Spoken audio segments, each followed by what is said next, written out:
If an article is sold at 62.5% of, और कभी भी जब आप क्वेश्चन को सोल्व करते हो तो अपने दिमाग पर ये प्रेशर मत डाला करो कि अब की बार देखना इसको शॉर्टेस्ट तरीके से निपटा दूंगा। नहीं, उसको जस्ट सोल्व करो समझ के, जो तरीका आपके दिमाग में आ रहा है उससे सोल्व करो। धीरे धीरे समझ बढ़ेगी तो धीरे धीरे आपके तरीके जो हैं अपने आप छोटे होने लगेंगे।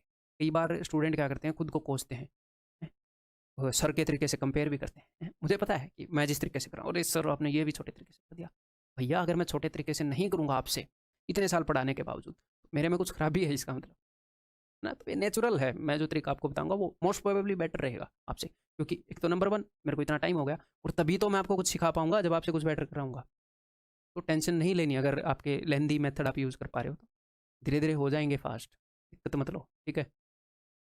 जो अपना कंपटीशन है कि बहुत भयंकर कंपटीशन है, वो कंपटीशन 15-20 हज़ार बच्चों में है। अगर मैं आपको बताऊं तो टॉप के 15-20 हज़ार बच्चों में, बाकी के बच्चे तो एक बार भी कोर्स पूरा नहीं देखेंगे। सीरियसली मैं आपको बता रहा हूँ, एक बार भी पूरा नहीं देखेंगे। और मैं आपको बता रहा हूँ कि कम से कम 3 बार करना होता है कोर्स को, अगर आप कंपटीशन की रेस में शामिल होना चाह रहे हो तो, ठीक है। कम से कम तो आपकी मेहनत कंपटीशन को इजीली पछाड़ देती है। लोग इसलिए सरकारी गवर्नमेंट जॉब में इसलिए नहीं रहते कि कंपटीशन बहुत ज़्यादा, इसलिए वो रह गए। अब यहाँ पर एक डाउट आता है बच्चों के दिमाग में कि सर 5,000 अगर वैकेंसी है तो लोग कितनी भी तैयारी कर लें, बच्चे तो 5,000 ही सिलेक्ट होंगे। तो अगर आपकी बात को 10,000 बच्चे मानेंगे तो सिलेक्ट तो 5,000 ही होंगे। बात आपकी बिल्कुल सही है। मैं बचपन में एक चीज़ सोचता था कि अगर 100 में से 100 आ जाएं और पूरी क्लास के आ जाएं हर एक पेपर में, फिर तो पूरी क्लास फर्स्ट आ जाएगी। आपने कभी सोची है बात बचपन में? फिर तो पूरी क्लास फर्स्ट आ जाएगी, फिर ये फर्स्ट वाला इनाम स्कूल वाले सबको देंगे क्या? वो पहले कुछ देते थे, ज्योमेट्री वगैरह, पेंसिल वगैरह, गिलास वगैरह, प्लेट, कटोरी, ऐसी चीज़ें उनमें। तो मैं ऐसी ऐसी चीज़ें सोचता था, फिर मतलब इनकी तो बहुत सारी प्लेट लग जाएंगी इस टाइप से। तो मुझे एक बात बताओ, 100 में से 100 लाना क्या मतलब पॉसिबिलिटी है कि नहीं? पॉसिबिलिटी तो है, हर एक बच्चा ले सकता है कि नहीं? सिर्फ पॉसिबिलिटी, पॉसिबिलिटी तो है, हर एक बच्चा फर्स्ट आ सकता है। गवर्नमेंट जॉब में अगर 5,000 सीट है तो 5,000 ही भरेंगी, चाहे सब कितना भी अच्छा पढ़ ले। लेकिन स्कूल में तो सब पढ़ सकते थे, सब फर्स्ट आ सकते थे। लेकिन क्या दुनिया में एक भी ऐसा स्कूल है जहाँ पर आ रही है पूरी class first? Possibility is different thing, and practically दुनिया कैसी है, प्रैक्टिकली नहीं मिलते ना ऐसे बंदे जो बात मान रहे हैं। आप समझ पा रहे हो?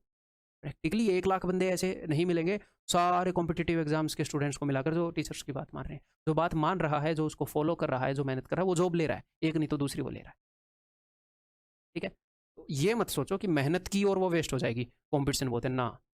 भाई साहब मैं लिख स्टैम्प पेपर पर लिख कर दे सकता हूँ ये बात आपको, मेहनत की तो वो वेस्ट नहीं होगी। एक सीट आप ले जाओगे सर, अगर बाकी सब इतना पढ़े तो भाई इसको छोड़ो, बाकी सबको आप अपनी सीट की टेंशन लो। वो पढ़े तो देखेंगे वो ले जाएंगे कि नहीं ले जाएंगे ना। आप ना पढ़ने का एक्सक्यूज क्यों बना रहे हो? बाकी पढ़े तो ऐसे तो उनका भी नहीं होगा, फिर मैं कम ही मंदी ही तैयारी करता हूँ, कंपटीशन को ब्लेम कर दूंगा। कंपटीशन है हाई, कोर्स है, तभी तो आपको पढ़ना पड़ रहा है, नहीं तो बैठे बैठे मिल जाती जॉब, नहीं तो गवर्नमेंट पकड़ पकड़ के आती है आपको घर में, अरे बेटा जॉब कर ले, इंस्पेक्टर की पोस्ट खाली पड़ी है, ठीक है। कंपटीशन है, बट अगर आप मेहनत कर रहे हो, जो चीज़ें मैं आपको बता रहा हूँ कोई नहीं रोक सकता।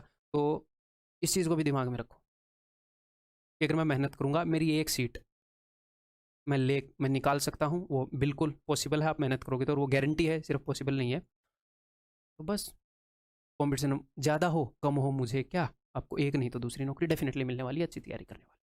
और अगर बढ़िया ही मेहनत कर रहा है तो उसको वही मिलेगी जो वो सोच रहा है, उसको कॉम्प्रोमाइज़ करने की भी जरूरत नहीं है, एक नहीं की दूसरी है।